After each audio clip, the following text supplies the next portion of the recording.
This is Brad Keithley, Managing Director of Alaskans for Sustainable Budgets.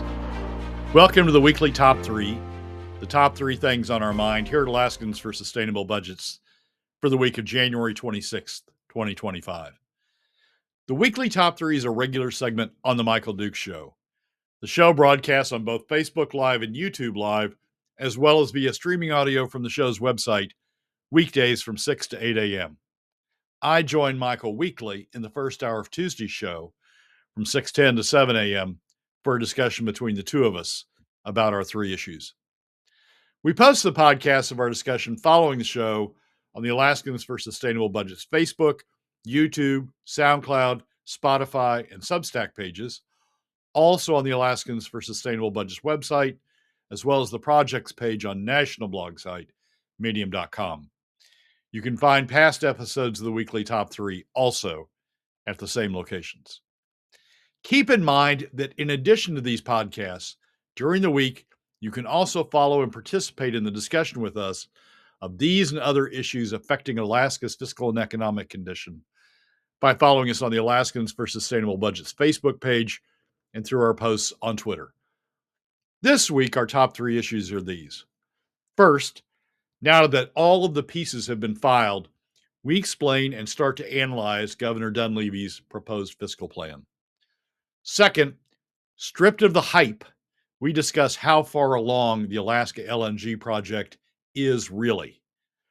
And third, we explain why, rather than writing op-eds patting themselves on the back, the Permanent Fund Corporation board members should be doubling down on working harder to achieve the earnings levels the fund should be generating.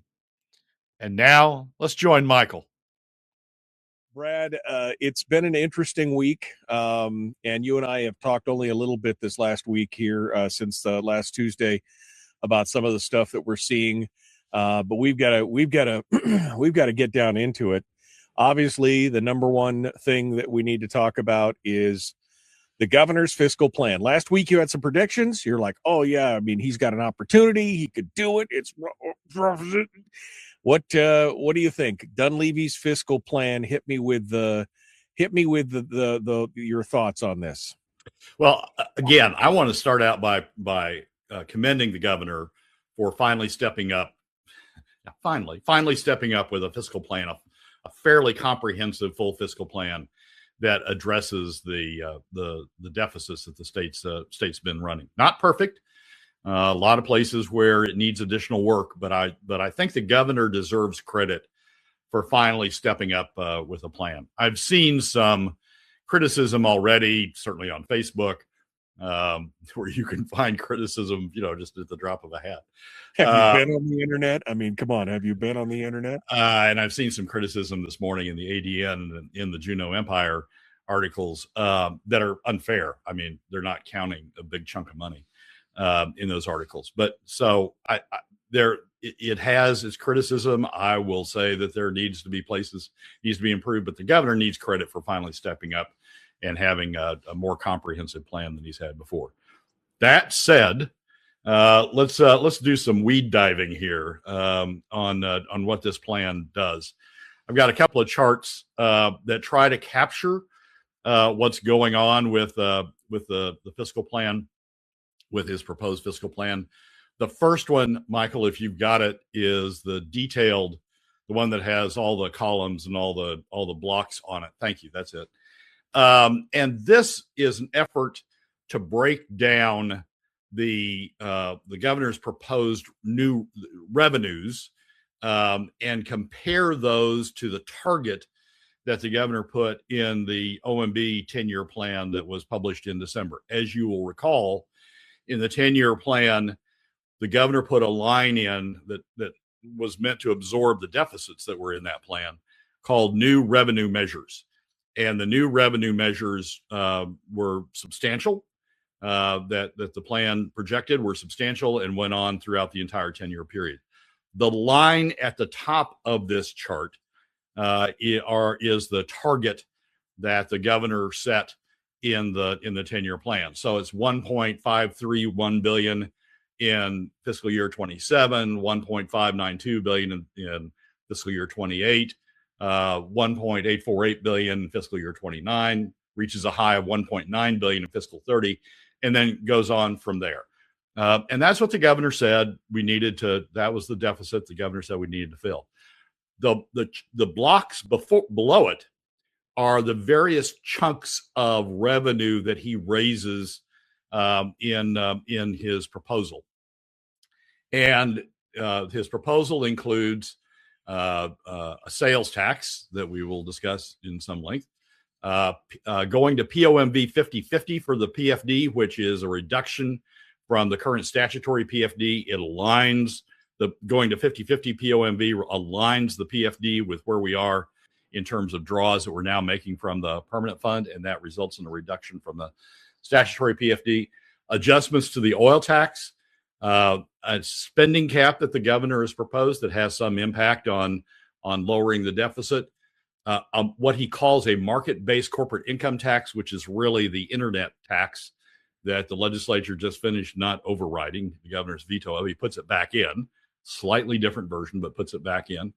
And then there is another measure that the governor has in there to reduce the corporate income tax, and that is a reduction in the revenue raising measures that he's included. We can go to the second chart, sort of skipping away from the blocks and all of the details. This chart shows the combined revenue, the dotted line, the blue dotted line. The top line, the solid blue line, is the same from the 10-year plan, the same target that the governor put in the 10-year plan. The dashed blue line is the revenue, the total revenue that the governor's raising from his various revenue measures. And the red bars on this chart are the remaining deficit, the deficit that from what the governor said in the 10-year plan that's not closed as a result of the new revenue measures that he's adding. As you can see, we keep substantial deficits. The governor's proposals don't close the deficit in any of the years. In fiscal year 27, it's still fairly substantial, over $1 billion. Fiscal year 28, it starts going down as the new revenue measures kick in. And in fiscal year 2029 and 2030, the new revenue measures get fairly close to zeroing out the deficit. We're down to like a remaining deficit of 260 million and 232 million. Not chicken feed, but still fairly close in the big scheme of things. When you read the ADN article this morning and you read the Juneau Independent, they're missing a piece of the revenues. They're missing the piece of the revenues that results from going from the statutory PFD down to POMV 50/50. And so they say the new revenue measures only raise about $900 million, and they complain about how short that is of the governor's target. When you add in the impact of going from the statutory PFD down to POMV 50, the new revenue measures raise a significant amount, about $500 million a year. That step raises about $500 million a year on average over the period. And so in 2029 and 2030, you see the revenues that the governor's proposing getting fairly close to the target that he laid out. 2031, it starts slipping away a little bit. That's because at that point, the governor's proposal is to start implementing the corporate tax reduction. And from there on out, the corporate tax reductions, elimination essentially by 2032, the corporate tax eliminations just drive that deficit right back up. And so what you've got is the deficits in the later years not resulting so much from the continued spending that we've seen cause deficits in the past. It's from the reduction in revenue that's occurring as a result of the elimination of the corporate income tax. Michael, if you can just flip back to the previous chart for just a second so I can show that. You see the red, those able to see it can see the red below the zero line starting in 2031, continuing on through 2036. That is the elimination, essentially the elimination of the corporate income tax, both for corporations generally, as well as the petroleum corporate income tax. So we're eliminating the corporate income tax on oil companies as well in what the governor's proposing. And you can see those big numbers, minus $260 million in 2031, minus $540 million in 2032, and then continuing out on and growing. You can see those big deficit numbers. So when you flip back to the other chart, Michael, I'm sorry to do this to you, but when you flip back to the other chart, you can see there, almost there. You can see that the deficits are growing in the latter years as you're eliminating the corporate income tax, and the net revenue benefit of what the governor's proposed, the net by the time you get to 2035 and 2036 is very minor, because the corporate income tax has essentially consumed whatever additional revenue there is out there. So the governor deserves credit for finally putting a plan on the table, but that plan doesn't solve even the deficit in any year, doesn't solve even the deficit that he himself outlined in the 10-year fiscal plan that they put out in December. And by the time you get toward the end, it's just growing back to as bad as it ever was. Now, the governor will say that in those latter years, that will be offset. Those deficits will be offset by increased oil and gas and by the start of the AK LNG line. But we've already got in this plan, in the revenue side of this plan, the governor's plan, we've already got the benefit of the growing revenues in oil and gas. As we've talked about before, even while the production's going up, income tax, the severance tax, the production tax on that production is going down. So we've already got all of those revenues in there from increased oil production. AK LNG is interesting. There's another chart I won't get into at this point. We'll talk about it in a later show. But AK LNG shows a lot of revenues, but a lot of those revenues in the AK LNG chart that the governor is sort of relying on to cover these deficits in the later years are coming from the corporate income tax on the AK LNG project, and he's eliminating the corporate income tax. There's a problem anyway, because Glenfarne is organized as an LLC, and so it wouldn't be subject to the corporate income tax in the first place. But the governor, even if you close that loophole, even if you close the LLC loophole, the subchapter S loophole, the governor's eliminating the corporate income tax. So all these revenues that people have said are going to come from the AK LNG project go away when you limit, a big chunk of them go away when you eliminate the corporate income tax. So there's a big hole at the end. I'm going to write about this some in the Friday column, but there's a big hole at the end in the last 5 years of the governor's plan because of the elimination of the corporate income tax. Nonetheless, governor deserves credit for coming out with a plan. He's going to take a lot of criticism for it. There's a lot of work, but sort of the basics are there that you can begin to work with to start trying to bring things together. It's fascinating to watch. It's like you do so good over here, and then you fall on your face over here. You're going over the short term, it's all going to be good, and then the long term, it's going to be bad. We're going to have a sales tax for a little bit, and then it's going to fall off. And it's just like it's almost like it's in some ways self-defeating, and it's a frustrating thing to watch, but.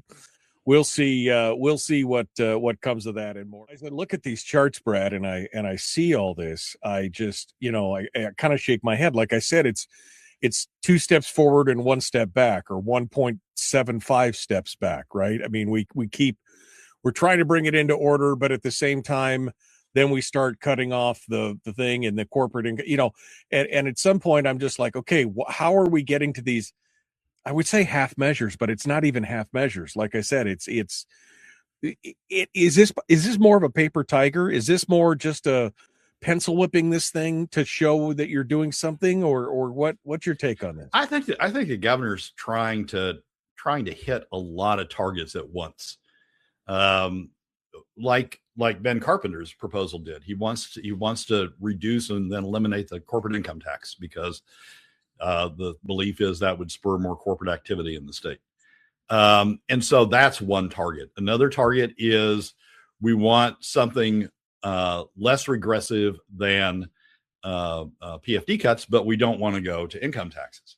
And so you got sales taxes. And so we got sales taxes proposed in there, but we don't want to say we're going to sales taxes forever. So we got a cutoff on that. Another is he wants to show that oil and gas is going to ride to save the day. It's not, but he wants to make that argument. And so you have these things phasing out. So because oil and gas somehow magically is going to ride to save the day in the latter years. And so it's a lot of different. I mean, I can just see how this meeting goes. We want to make a point that oil and gas is going to come save us. We want to make a point that we're going to eliminate the corporate income tax. We want to make a point that we're going to replace PFD cuts with something less regressive. We want to make, and you sort of go through all these points and you say, okay, now go do a plan that does all this stuff. And that's what this is. It's a plan that does all that stuff. The problem is by the time you do all that stuff, some of it's running contrary to other things that you're trying to do. By the time all you do this stuff, you're not hitting the targets that he put out in the 10-year plan. So instead of it being a backward, let's start with the deficits that we've shown. Let's start with the new revenue measures that we've shown in the 10-year plan, and let's fill those in. Instead of that, they've sort of started ground up and saying, we want to make a bunch of these different points. And so bam, here you go. I mean, I'm happy that the governor, but I mean, God, in the final, in the bottom of the ninth inning, he drops this out there, right? Or that, at the 3-yard line, he drops this out there, and it's like he's not going to have to carry this over himself. You know what I mean? This is so performative, I guess is what I want to say at this point, right? Am I wrong with that, or is it just like? No, that's a word. I mean, he's laid out the pieces, and I think, my goal over the rest of the session is to articulate how these pieces could be put together to achieve the objective of closing the deficits, which is the objective we ought to have of getting fiscal stability in the state. And he's laid out pieces to work with to do that. But he's done it in a manner that is highly complex, and in a legislature that only meets for however long our legislature meets, especially in an election year, it's just asking a lot for them to do it. But he's sort of, maybe it's a game of 52 pickup. He's laid out the cards. It's just, getting them in order is now the challenge, and it's a big challenge given all the pieces that are out there. Continuing with Brad Keithley, Alaskans for Sustainable Budgets. We talked about the fiscal plan. I'm sure there'll be many more discussions on the details of that as we go through. As I said during the commercial break, I have a feeling this is really more performative than anything else. I don't know how this is necessarily going to get through this legislature and everything. But it does lead us to one of the big components that the governor talked about, and that, of course, is the AK LNG. Hey, we're doing this, we're doing that. Oh, the AK LNG's now got a contract with, not a contract, a letter of intent with Hillcorp and ExxonMobil and all that. And but really, Brad, you and I have talked about this a lot, and I don't want to be Debbie Downer, but I want to be realistic. How far along is the AK LNG project really? Because we were supposed to have final investment decision, which is the price tag, at the end of last year.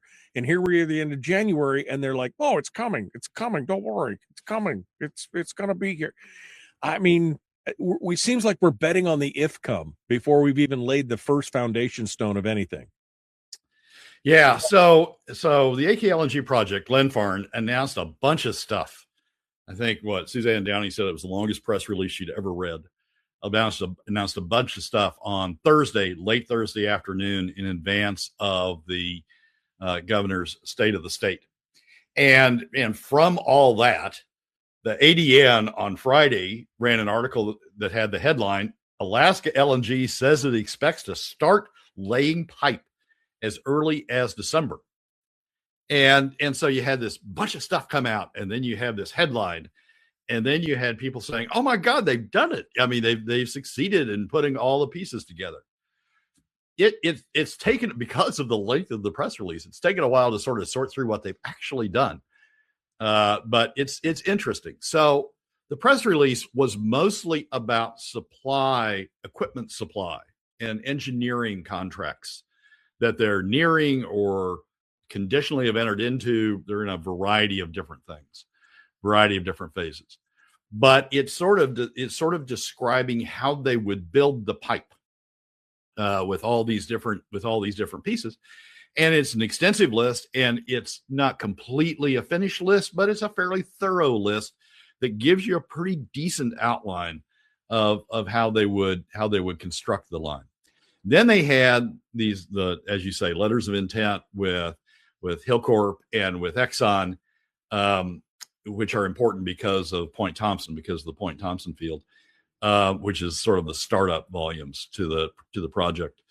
And then Conoco sort of coming along and saying, we're ready to go. We're ready to negotiate too.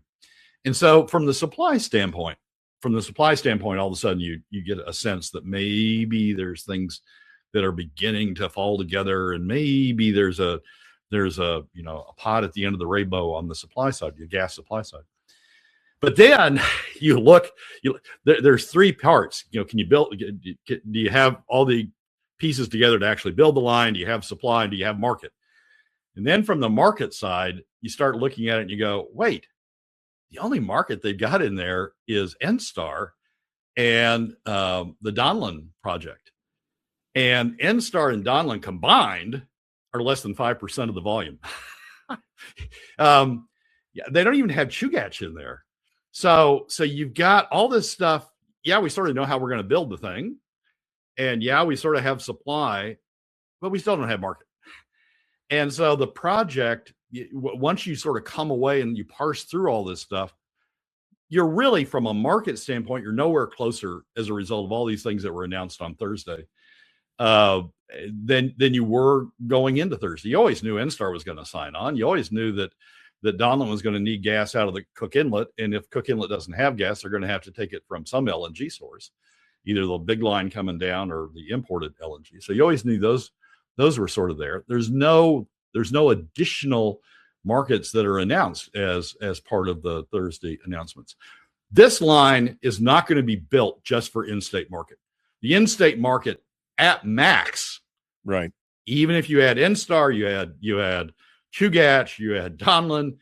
You think about restarting the fertilizer plant, which is a fairly significant load, about the same size as Donlin. You add in a couple of data centers. You're still not going to get anywhere near the type of market you need, the number of people you need paying for the costs associated with this project. Right. So the market's not going to go. This project's not going to go until you have international buyers, until you have global buyers. And none of that was announced. There was no progress announced on Thursday. What about this discussion that Trump had with Japan and the one with Korea? The takeoff line to Fairbanks. I mean, does any of these things add to that, or are they just kind of the takeoff line to Fairbanks? I mean, that's with all due respect to Fairbanks and how important that is to Fairbanks. I understand it. It's negligible in terms of additional volume. So that's not going to make the project go. I found it interesting. I can't find an article that makes the connection or describes the connection. But I found it interesting that Trump sort of exploded on Korea over the weekend, on Friday and over the weekend, for not moving fast enough on making investment decisions. Korea hasn't passed a fundamental law through its legislature that authorizes it, follows up on the investment levels that Trump says that Korea negotiated in their tariff negotiations. And Trump over the weekend threatened Korea with reimposing high tariffs because it's not moving fast enough on the investment. I found that interesting, the timing interesting, in connection with where the pipeline is. Maybe there's no connection, but Korea certainly has been bandied about as one of the big customers. Japan, Taiwan, others have been bandied about as sort of the saviors of this project in terms of offtake volumes and in terms of investment. And the fact that Trump is frustrated with the pace at which Korea is moving could be an indicator that he's trying to pull everything together. In any event, the long story short is the announcements on Thursday, long list, and interesting, and sort of addressing two of the three key components of how you do this. But by the time you sort of parse through it, it certainly doesn't live up to the headline that the ADN gave it on Friday of Alaska LNG of supporting the headline that the ADN gave it on Friday of Alaska LNG says it expects to start laying pipe as early as December. If it starts laying pipe in December without additional concrete commitments from foreign purchasers, it's going to be a big white elephant because they're going to have a big pipe for a very, very small volume going to in-state purchasers. And the concern about that, I mean, let's say they went ahead and built the pipe and they only have the in-state purchasers. They don't have the global purchasers. The per unit cost of that supply would be huge. I mean, we're talking about multiples of imported LNG to pay off the pipe with that sort of small volume. Right. So, well, and the question is who's going to invest in it, right? I mean, that's the thing. We were supposed to have the new price tag and supposed to understand it. And Rob said that they were supposed to have the feed at the end of December, and they said they're keeping it confidential. I mean, they have it and they're keeping it under their hat because, I mean, you know, why? Because they're scared because it's not $44 billion. It's $80 billion. I mean, what's the, you know, why hold it back?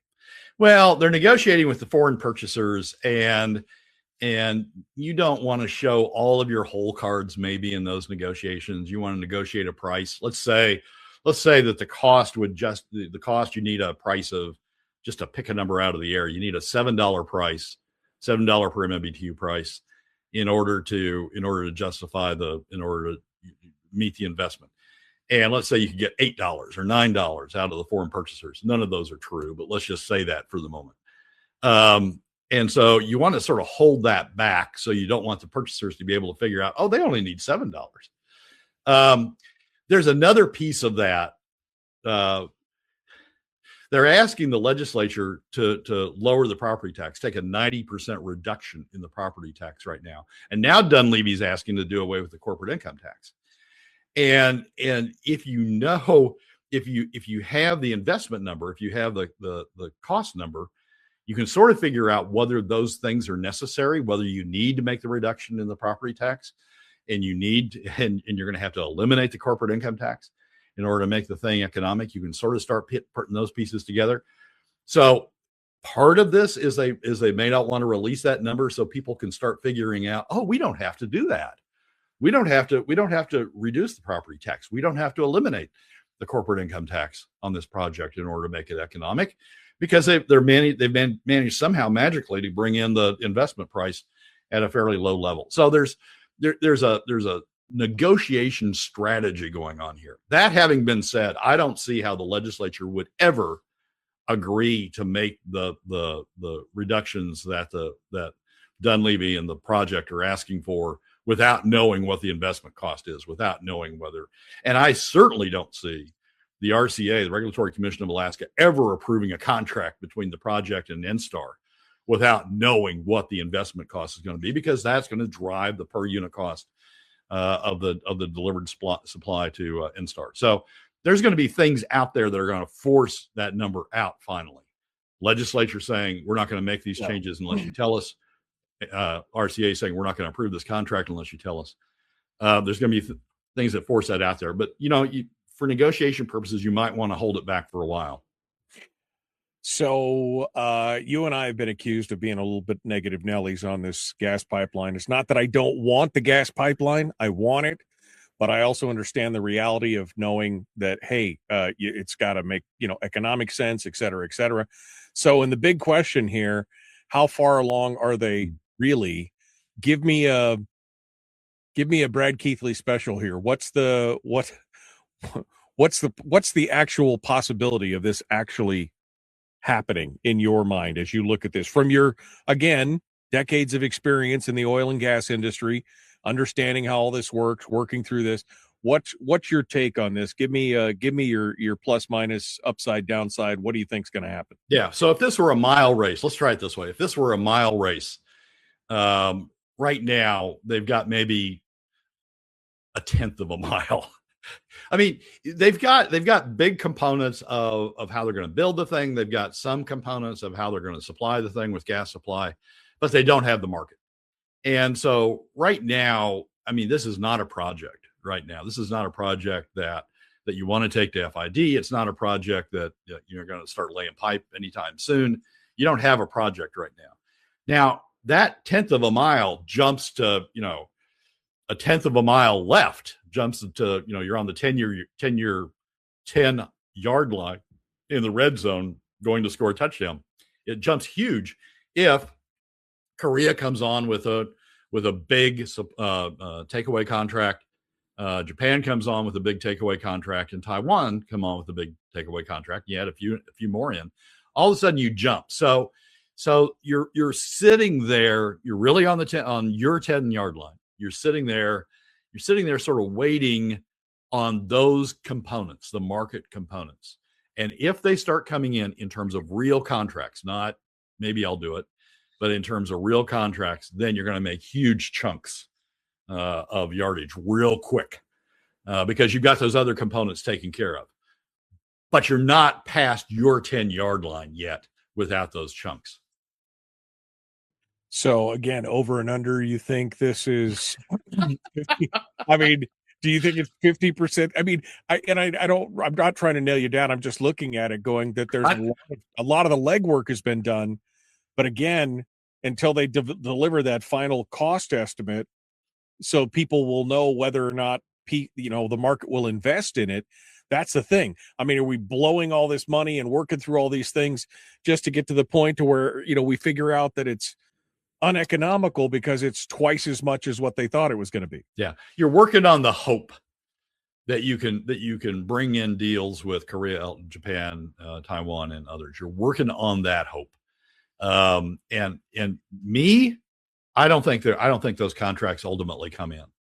I think people are waiting out Trump, and they may not have to wait out long. I mean, if there's a Democrat wave in the House and in the Senate, Trump's essentially done in 2 years. They may not have to wait it out long, but I think they're trying to wait out Trump. I think they think those contracts are less attractive than other contracts that are available out there in the world from ADNOC or from various other suppliers, various other projects that are out there. And I think they are saying, if they were good contracts, they would have jumped on them. But they're slow walking them, and that makes me think that those countries don't think that they're economic. So I don't think they come in. I think the project ultimately fails because of that. But well, we can hope. We can hope. Like I said, I'm hopeful but not optimistic. How about that? That's my take on this whole thing. I mean, that's not that, again, Brad, I would love to have Alaska gas. I would love to have a lower electric bill. I really would. I'd love to have cheaper heating. I'd love to have cheaper heating for the folks in Fairbanks. I mean, my life changed when I moved from Fairbanks to Wasilla. My life changed because my heating and my electricity costs dropped to 20% of what I was paying in Fairbanks, right? Because I had access to cheap LNG at that point. I want those things. But again, we can't keep blowing wind up people's skirts and telling them this is going to be the end all be all. That's the problem. Yeah, but Michael, here's sort of where we're at. There's a chance that, especially with Trump, there's a chance we could land Korea. There's a chance we could land Japan. There's a chance we could land Taiwan. There's a chance. And so you don't want to sit there and go, well, this isn't going to work. And so not do the work on how you would engineer the thing and not do the work on how you would supply the thing. Because, there's just a chance and it may never come to fruition. There's a chance, it's not going to be the best contract in the world if Trump forces Korea into the contract, because Korea is going to look for ways to get out of it. I mean, I was in a deal once. I negotiated and was administering a deal once where my side really did a great job. I mean, we got everything that we wanted plus some, and thought we'd really, made our future. And then about, a year after we completed the contract, the other side figured out that they had better alternatives elsewhere.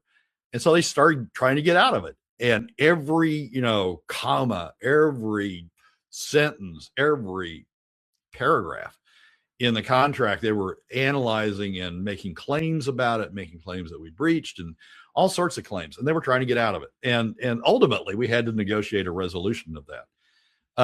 So I'm a little concerned about the fact, even if Trump, pins Korea and they sign the contract, after Trump leaves, we may enter an era where they're trying to get out of the damn thing and sticking us with the cost. But as long as you potentially might be able to land those customers, you want to keep doing other stuff and sort of getting the project ready. And in that sense, they've done a good job. If you look at it in isolation of where they've done what they've done with the engineering, they've probably moved it down into the other team's red zone. If you look at the supply, they've probably moved it, past the 50-yard line. They've progressed those pieces. But the market, you got to have a market. You're not gonna build this thing just for NSTAR and You're not going to build this thing just for Alaska customers. You got to have a market. And so you're getting all this other stuff done in the hope that the market lands. I don't think it lands. I think they wait out Trump. But we'll see. It reminds me it reminds me of the old quote that says, hope is not a strategy, right? But that's kind of where we're at, right? Hope is the strategy at this point. Maybe they're waiting out Trump, maybe they're not. You definitely don't want to get them hooked into it in a short term, and then, like you're telling your story, they come back and they're like, now they're going to battle it for the next 5 years over the contract or something like that. I want to see it. I really do. And I hope that they come in with something and we find out that it's, not as bad as we expected. It's not 80 million, maybe, or 80 billion. Maybe it's only 60 billion or something like that. But until we see those numbers, we just don't know. I could change tomorrow. Yeah. Huh? Until we see those numbers, we don't know. Until we see the market's response to the numbers, if they've truly got the numbers, we don't know. I will say this. The legislature should, in my opinion, should not proceed with the give-ups that they're being asked to do. The reduction in the 90% reduction in property tax, the elimination of the corporate income tax. They should not proceed with those give-ups until we see a market. Because I don't want us stuck out there having given those things when we don't know yet whether we need to. The state's got a revenue problem. We're counting on this. Dunleavy's own chart shows that we're counting on this to produce a lot of revenue. Right. And I don't want to make those revenue give ups until we see that we need to. And we're a ways away from that until we see the numbers, the investment numbers, and until we see what the market's going to do. Well, it's going to be interesting to watch. I guess we'll see. Rob also said that the new FID numbers are supposed to be, March is the new FID numbers. So I guess we got to wait another month and a half before we see where this all, or maybe up to 2 months before we see where this all comes out. But I'll give Glenn Farn a lot of credit for spinning PR, for saying we're almost there, and trying to pressure everybody to move forward. Well, at least they're getting their money's worth out of their PR department, I guess, is all we can say at this point. We're continuing with Brad Keithley, Alaskans for Sustainable Budgets, the weekly top three. On to the third of the number three. And this is the fact that all the Permanent Fund Board Corporation members may need to go see a orthopedic surgeon because they've given themselves rotator cuff damage from patting themselves on the back so hard you can hear the joints pop from here. Brad, give me the details here. There was an opinion piece in the ADN, and now it's making its way through the other papers, signed off by all the Permanent Fund Corporation Board of Trustees, current ones, that says the permanent fund at 50, long-term thinking that pays off. And essentially, as you suggest, incurring rotator cuff damage by patting themselves on the back for all that they've achieved over the course of the permanent fund and all they're continuing to achieve through their wise and understanding and all-knowing direction of the permanent fund. Okay, you want to write that, I guess, if you're a Permanent Fund Corporation Board of Trustee member. You want to claim credit that you haven't lost money. But what's going on is the Permanent Fund Corporation continues not to achieve the type of returns that it could be achieving out there. I wrote a column a couple of weeks ago in which I went back. The title of it, well, it's on the landmine. The title of it is the PFC's Maginot Line investment strategy. For those who know their history about the Maginot Line. And I went back and I did something I hadn't done before by switching to another of the S&P ETFs, electronic traded fund. The Vanguard fund, the one I usually use, wasn't started until 2011, so I can only go back to 2011 when I do it. But there are older ones out there. They're a little bit more costly, but there are older ones out there where you can trace the history of, you can compare what the S&P returns were compared to what the permanent fund said its returns were going back in history.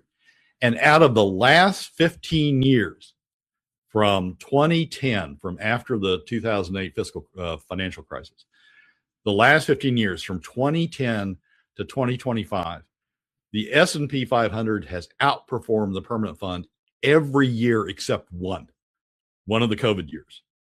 The permanent fund did slightly better than the S&P 500. But if you would have invested in the S&P 500, even going back to 2000, if you would have even beyond 2000, if you would have invested in the S&P, even with what happened during the financial meltdown in 2008, even with what happened during COVID, we would be miles ahead. We would have a much bigger permanent fund by having invested in the Buffett approach, the 90-10 approach, than following the Permanent Fund Corporation's approach.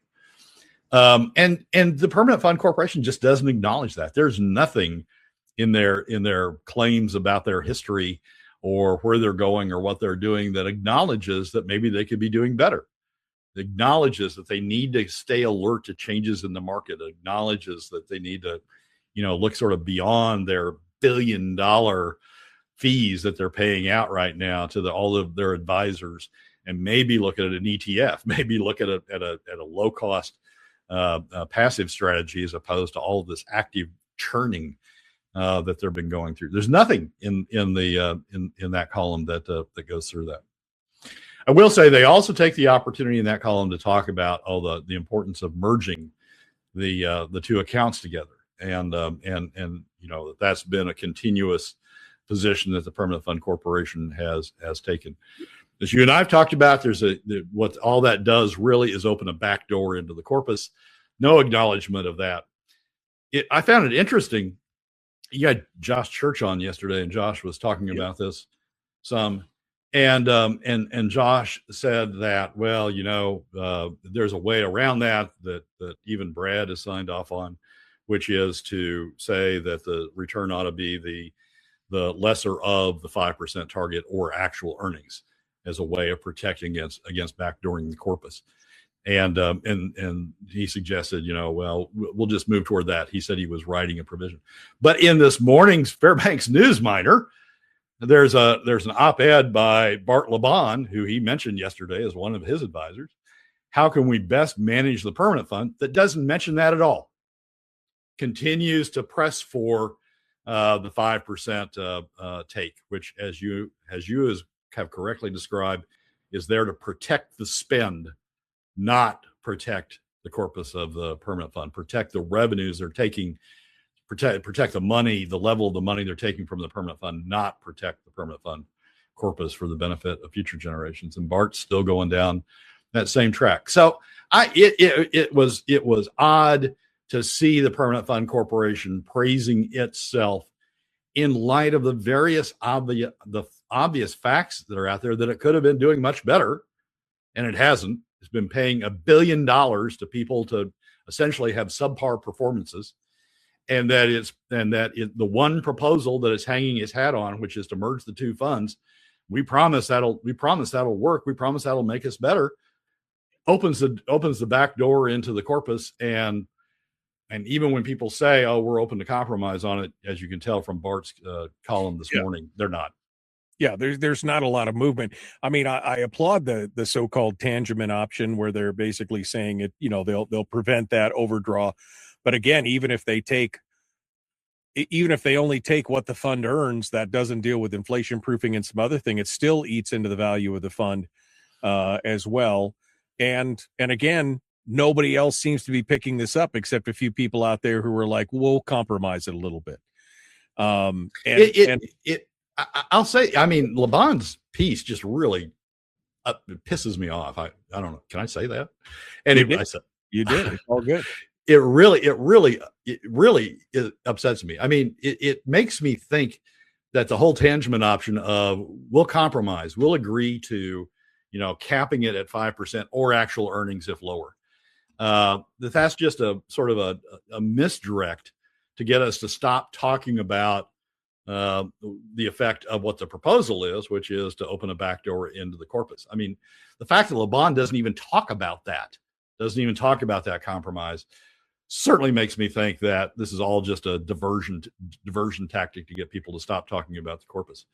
It will, I mean, the proposal currently on the table, as you said yesterday to Josh, it will open a backdoor into the corpus. And the fact that the Permanent Fund Corporation Board and LeBon and others are just blowing right past that, I think is an indicator that they're much more interested in protecting the spend and much more interested in protecting their billion-dollar fees they're paying to their friends than actually managing the fund for the benefit of Alaskans. I mean, I found it interesting, and that chart on your Maginot Line article, does it include the loss of the fees? Because again, if you think about it, even if you average it out at $500 million a year, that means over 10 years we lost $5 billion in management fees, right? I mean, they only started counting and they only started disclosing the management fees in 2017, I think, and they only started reducing the return by the amount of the management fees in 2021. So the large portion of that chart doesn't include the reduction due to management fees. So that would mean the S&P return is even higher, than in relative scale, even higher than what it's showing. We need a governor that understands this component of it and makes those appropriate changes. But I mean, good luck on that. I mean, that's the thing. I mean, we've been losing $500 million to $1 billion a year every year for who knows how long, because they haven't been reporting it. But I mean, I imagine this is at least a good 10 years, right, Brad, that this management function has probably been in there of this situation. Well, so the ETF's been available since 1995, I think, is when the S&P is when State Street started their ETF. And so you can tell when you're actively managing while an ETF would produce better returns, then you're really hurting yourself. And so they've been actively managing that entire time. I don't know if it's been $1 billion. I don't know if it's been $500 million. Since they haven't disclosed, we don't know what the number is, but it's been something. I mean, they've been actively managing it, so they've had to pay fees.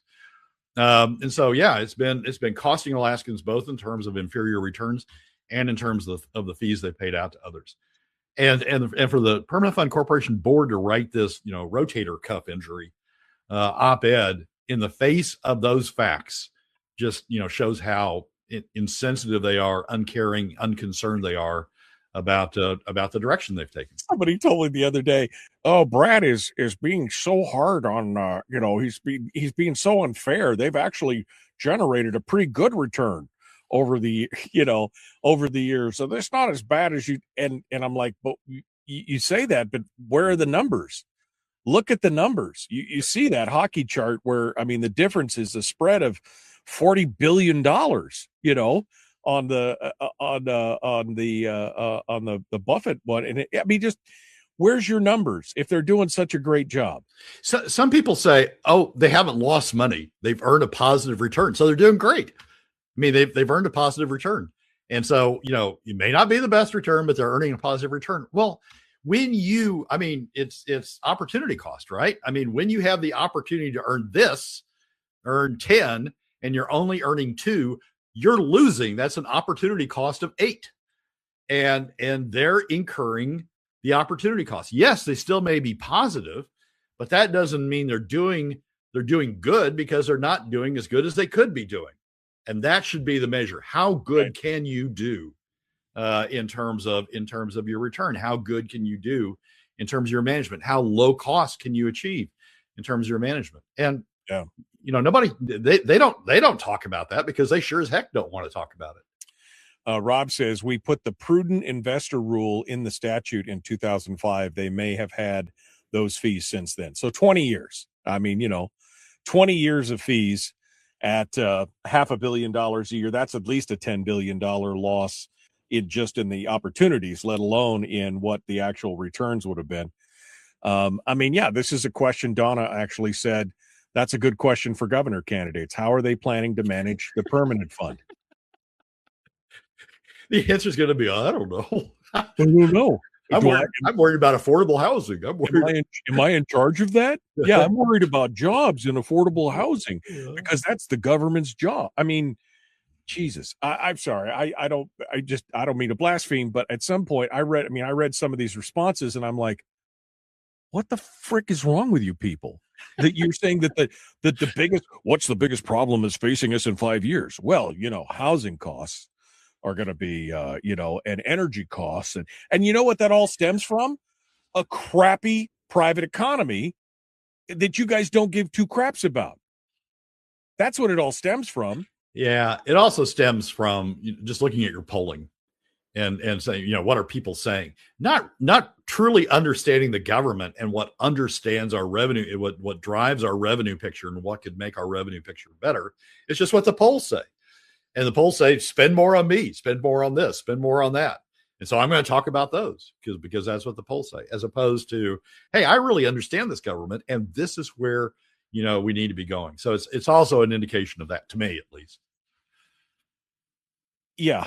I mean, they're all going after that same chunk of the electorate, right? I mean, the 15, 18, whatever percent of the electorate that's going to be, and they're all hiding their light under a bushel. They're, under a bushel until, we can't really say what we think until we get to the primary. Jesus, people, just say it like it is and talk. I mean, if you're looking for the super voters, the people who listen to a show like this and who are actually paying attention, then you would say, the number one problem is our budget because it touches everything else. If I was the last guy in line when all those people spoke, I'd say, all these things are great and they're all important, but the number one problem is the budget because it touches on everything that everybody's just talked about. And we need a fiscal plan. Yeah. End of story. Elect me, right? I mean, but don't elect me, but at least listen to me. God. I mean, and again, this permanent fund thing is driving me to the edge of oblivion because the fact that we have all these people, again, patting themselves on the back, telling you how great a job they're doing with a 4.58, 5.3, 6.7% return when the S&P is doing, twice that is frustrating. We got about a minute here, Brad. Part of the problem, Michael, is the PFC doesn't have any competition. So there's no other investment arm coming in and saying, hey, I could get you a better return than the PFC because the PFC has a statutory monopoly on the management of the permanent fund. So they don't have any competition. They don't have to worry about alternatives because they've got a job, for as long as they can last doing the same thing they've always done. We need to have people out there talking about alternatives. And we need a governor that has the strength of will to take this on.